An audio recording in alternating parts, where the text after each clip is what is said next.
初音島。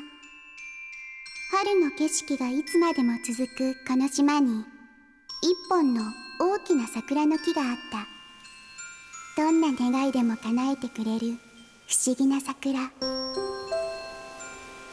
枯れない桜。初音島を象徴するようなこの桜はいつの頃からかそんな風に呼ばれていた。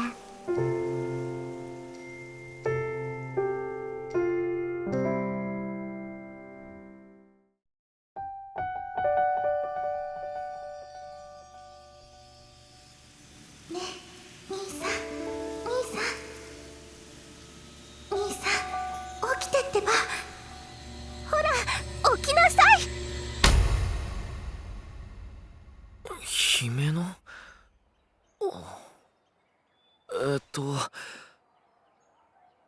ここは新聞部部室？ご名答。お目覚めの気分はどうかしら、吉野清隆くん。私が話している途中で居眠りするなんて随分といい度胸じゃない？すいませんでした、立花さん。もうちゃんと聞いてよね。昨日寝ないで考えてきたんだから。まあ立花、タカ君も反省してるようだしね。そういうシャルルもさっきからこっくりしてたよね。バレてた？二人で夜遅くまでゲームなんてやっているからですよ。しょうがないだろう、なかなか王水流の逆鱗が出なくてさ。ってなんで知ってるんだよ。団地の壁が薄いの兄さんだって知ってるでしょ。シャルルさんと二人で夜中まではしゃぎすぎ。でもこっちには姫野の声なんて聞こえてこないぞ。当たり前です。私は兄さんたちと違って大きな声とか出さないし。でも時々妙に色っぽい声が聞こえてくるような。してないです。そんなことしてないです。してないって何をだ？と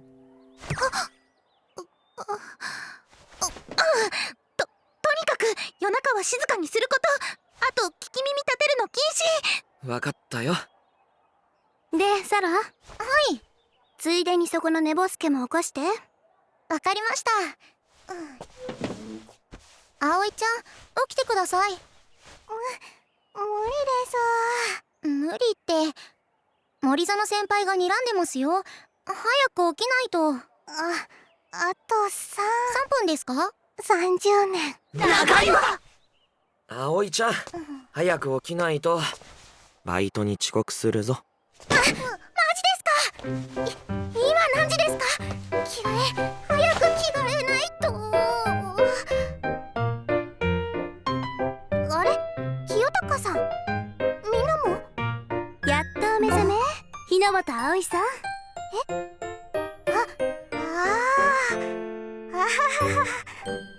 じゃあ改めて公式新聞卒業パーティー号の編集会議を始めるわよ。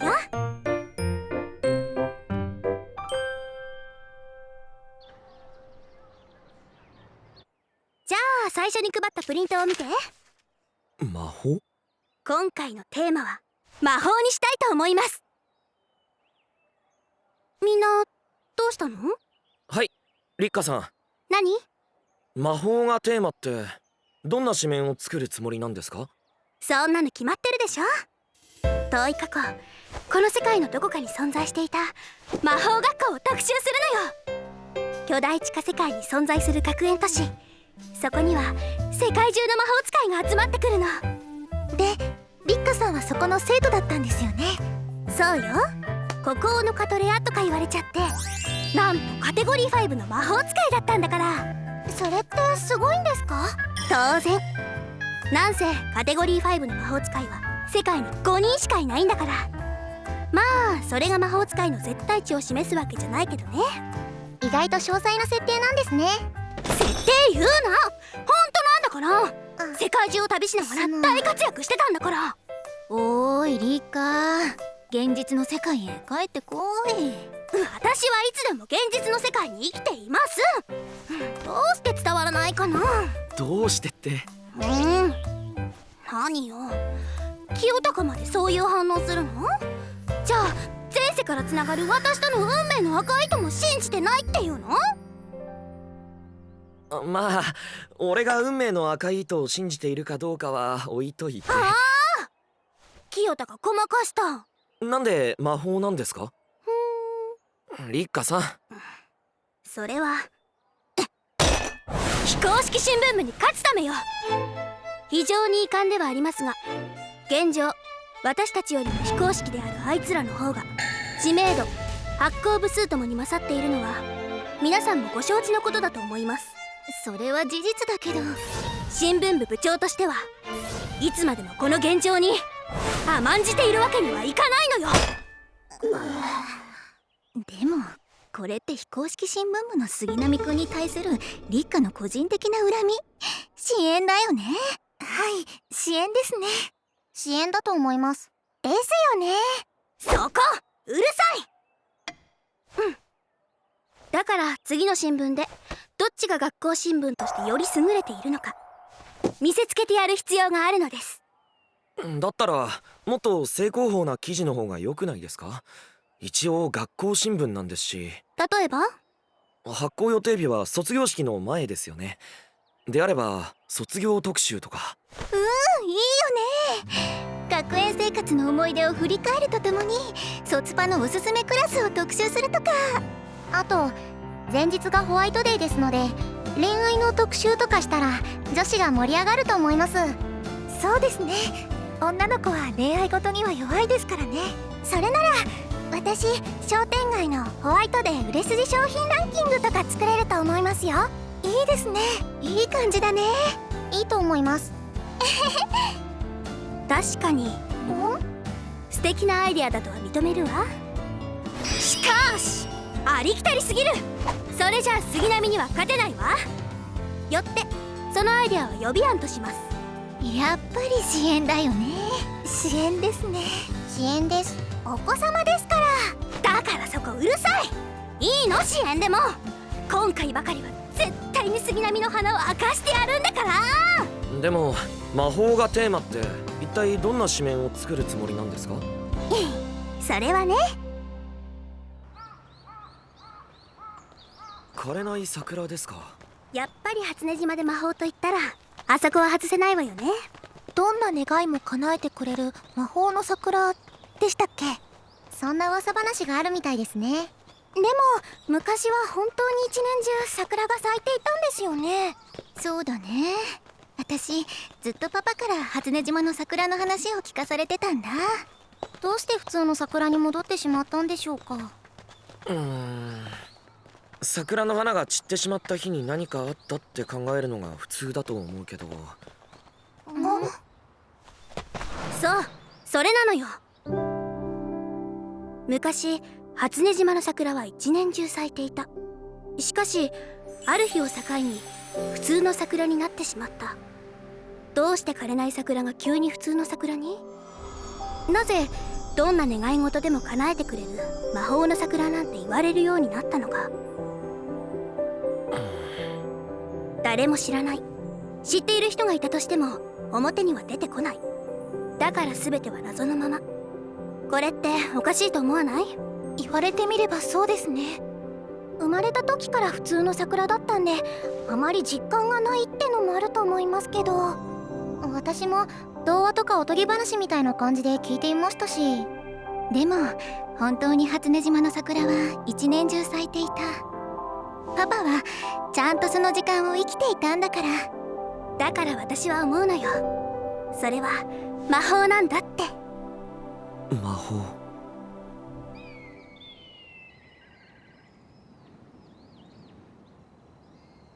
久しぶりに来たな。私も。せっかくだからさ、ちょっと試してみない？試すって何をですか？姫野の言っていた枯れない桜の噂話。何でも願いが叶うってやつですか？ええ。もし何かが起こったらそれを次の新聞の記事にするってことでどう？それはちょっと面白そうかも。お願い事ですか。ほら、清高も。はい。願い事ってみんなは何を願うんだ？内緒よ。私もタカ君には内緒。兄さんだけには言えません。先輩には関係のないことです。おお、なんか皆さんすごく真剣ですね。私も負けません。そういう清高は何を願うのよ。いや、特にこれといった願いはないんですよね。願い事か。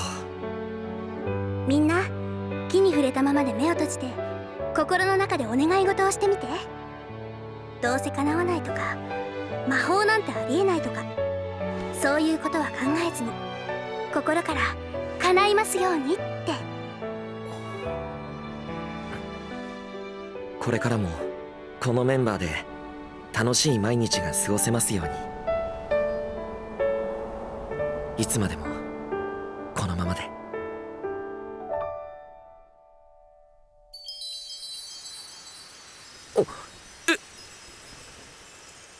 いきなりどうしたのよ清高。せっかく意識を集中して。桜が。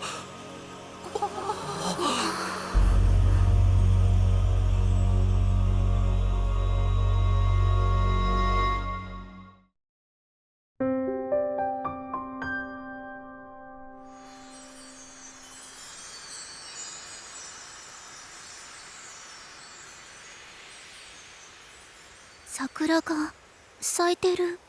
どうしちゃったんですかこれは。桜が満開ですね。私たち夢を見てるんじゃありませんよね。枯れない桜が復活したってこと？俺たちが願ったからですか？私たちのお願いを叶えるためにまた咲いてくれたのかもしれないね。なるほど、そう考えるとなんか綺麗ですね。すごくロマンチックですよ。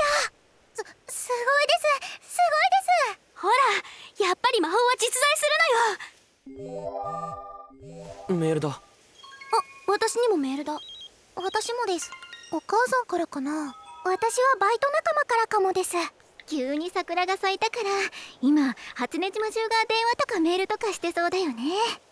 なんだ。桜が咲いたら約束のあの場所で。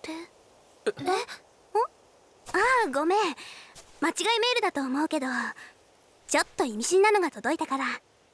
リッカさんにも届いたんですか？っていうと清高にも？私にも同じものが届いてます。私もだよ。差出人不明だけど。ってことはここにいるみんなにこのメールが届いているってこと？そうみたいですね。これ見てください。送信日時が1951年の4月30日になっています。本当だ。1951年ってことは過去から届いたメールってこと？それも100年以上も前から。送信した側の時間設定がおかしくなってたか。データが壊れたとか？ところどころ文字化けもしてますし、そうかもしれませんね。そう考えた方が自然だよな。いくらなんでも過去からのメールなんて。いいえ、違うわ。どうしてです？だってそれじゃあつまらないじゃない。全てがちゃんとつながっているのよ。確かに。だからこの送信日時もきっとその時間に100年以上も昔の誰かが私たちに向けて送ったメッセージ。桜が咲いたら約束のあの場所で。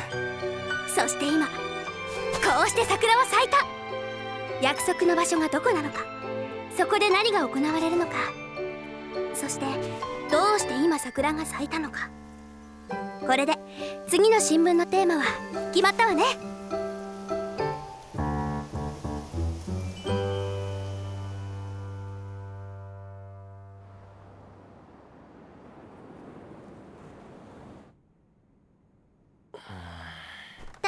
タカくん、もう寝ちゃう？いや、まだ寝ないけど。じゃあさ、ちょっとお話ししてもいい？うん、いいよ。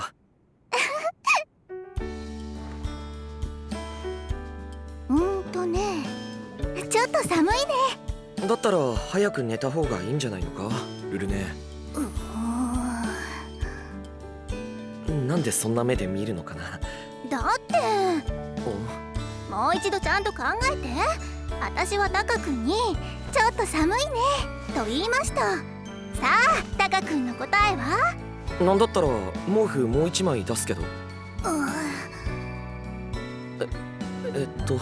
気づかないならいいです。じゃあ次の話題。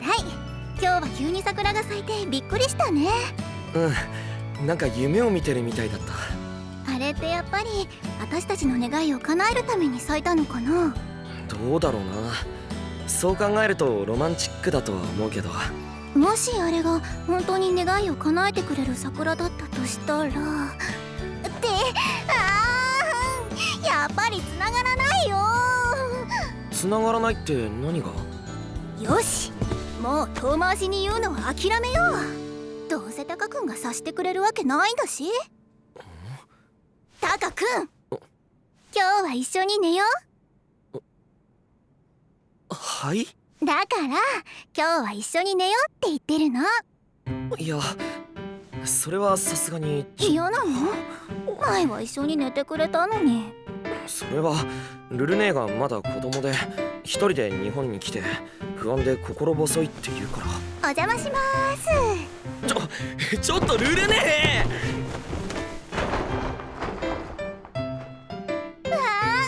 タカ君と一緒に寝るの久しぶり。タカ君。だからルル姉って。何？ルル姉は自分がとっても魅力的な女の子だってことをもっと自覚するべきだと思うよ。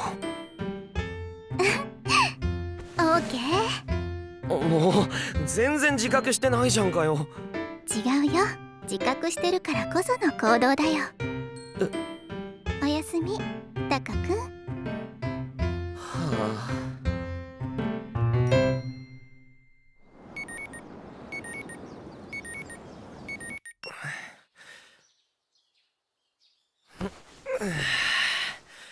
まったく本当に一緒に寝るんだもんな。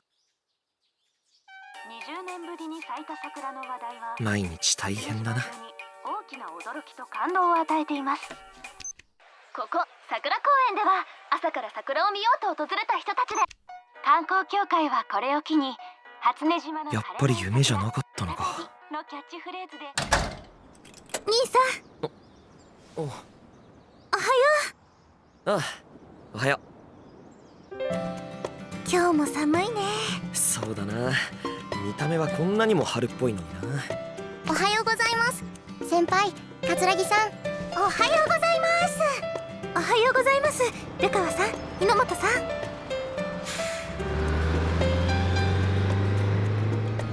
なんかすごい騒ぎになってますね。そりゃそうですよ。20年ぶりに桜が咲いたんですから。みんな枯れない桜の神秘性を感じているんです。リッカさんじゃないですけど、魔法とか運命とか感じてしまいます。ほんと謎ですよね。その謎をこれからみんなで一つ一つ調べていこうか。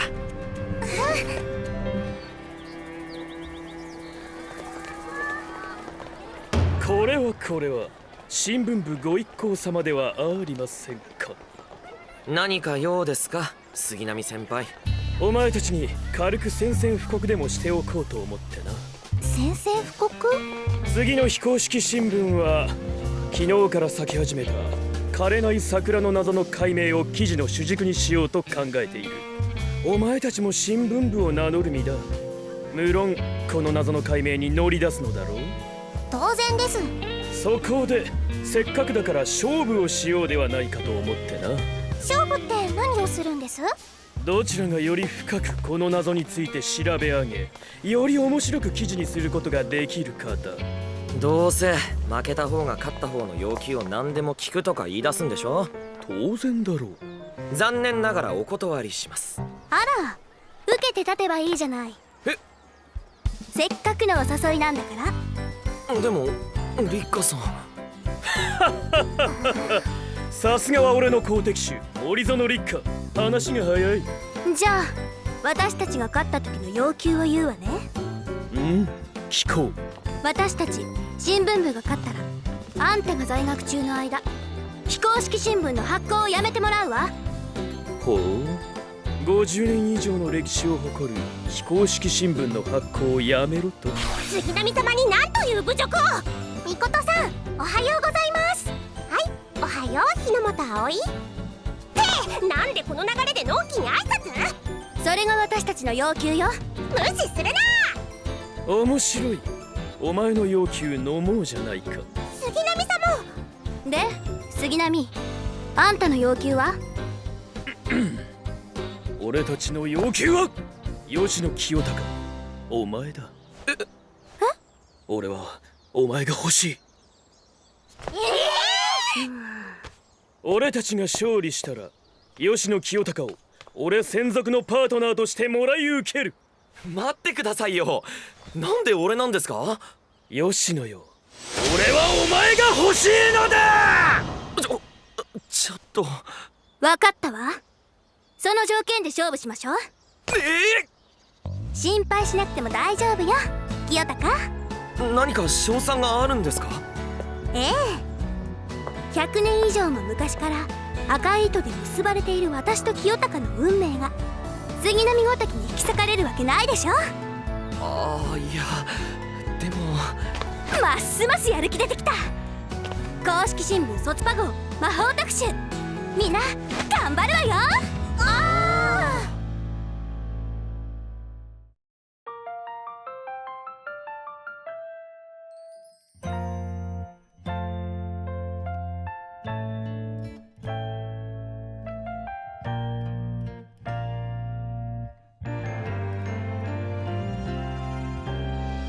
この世界はいつも移り変わってしまうけど、ここに僕らがいることだけは変えようのない一つの現実。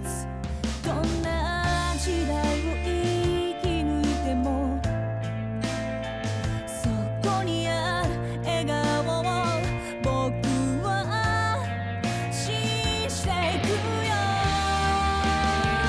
会いたいよ、会いたいよ、またどこかで。そう願うのは僕のわがまま。会いたいよ、会いたいよ、またその手で温めてほしいよ。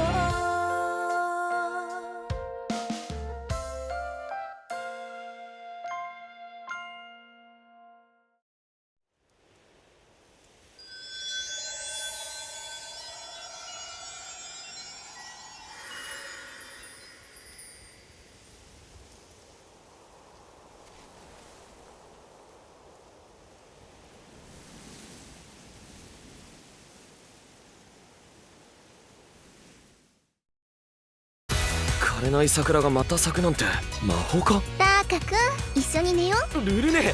まあまあ、たった一人のいとこなんだからさ。あ、ちょっと。次回、暖かなところ。